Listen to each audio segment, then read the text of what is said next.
আমাদের প্রভু এক নবীর উম্মত,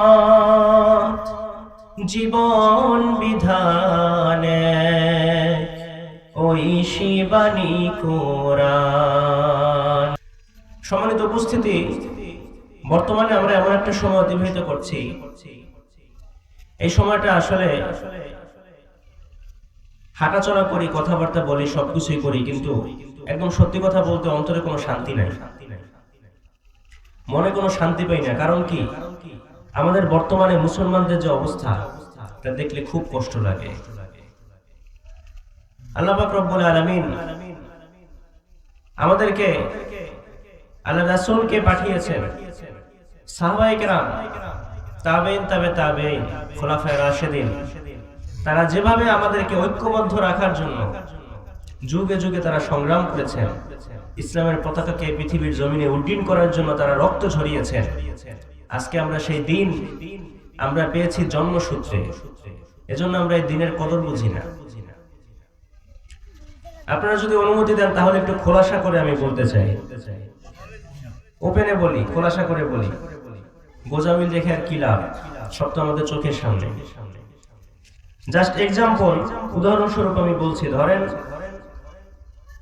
আমাদের দেশে যত দল আছে, ইসলামিক যত দল আছে, এক দলের সাথে আরেক দলের কোনো মিল নাই।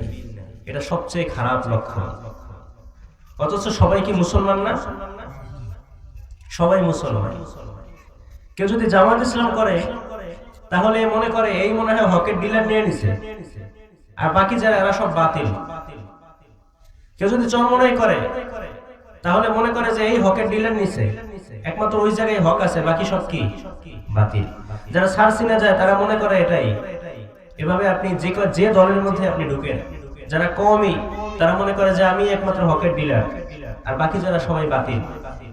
যারা আলিয়া তারা মনে করে আমি একমাত্র হকের পথে আছি, বাকি সবাই বাতিল। কিন্তু মুসলমান হিসেবে এই যে টেন্ডেন্সি, এটা কি আমাদের থাকার দরকার ছিল? আমরা কি করি দেখেন, আমি যে দল করি, আমার দলের যে নেতা আছে, আমার যে হুজুর আছে, আমার যে পীর সাহেব আছে, সে যদি কোনো ভুল করে তাহলে আমি কি করি, আমি তার ভুলটাকে সত্য প্রমাণ করার জন্য অনেক তথ্য প্রমাণ আমি হাজির করি। ঠিক এভাবে অন্য দলের কোন নেতা যদি কোনো ভুল করে তাহলে তার সেই ভুলটাকে যতভাবে অপদস্থ করা যায়, যতভাবে সমাজের মাঝে তাকে অপমানিত করা যায়, এটা করার জন্য যা দরকার আমি সেটা করি। এটা হচ্ছে আমাদের অবস্থা। আহা আফসোস, মুসলমান হিসেবে আমাদের কি দরকার ছিল?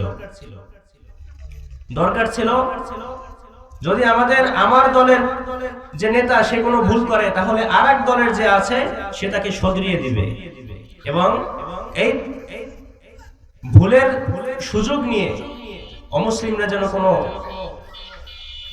অপব্যবহার করতে না পারে, এটা সে ব্যাপারে সচেষ্ট থাকবে, যেভাবে আমি নিজের দলের নেতার ব্যাপারে করি।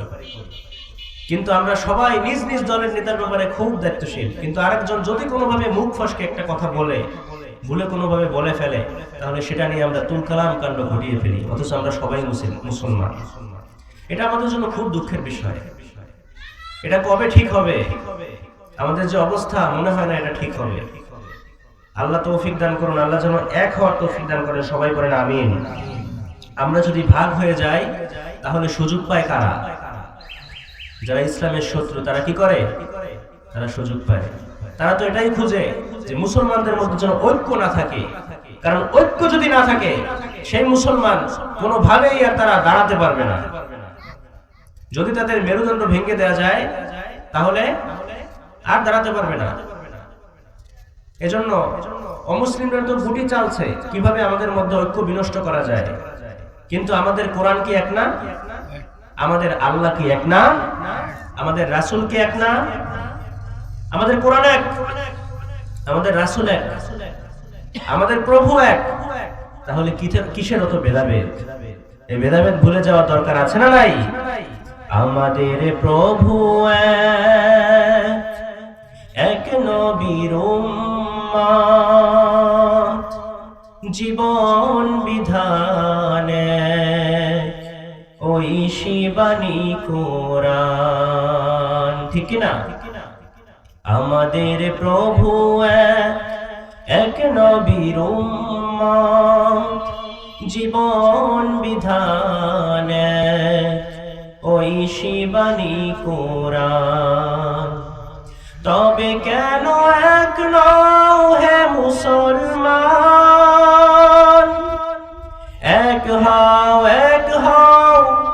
করিয়া আহ্বান,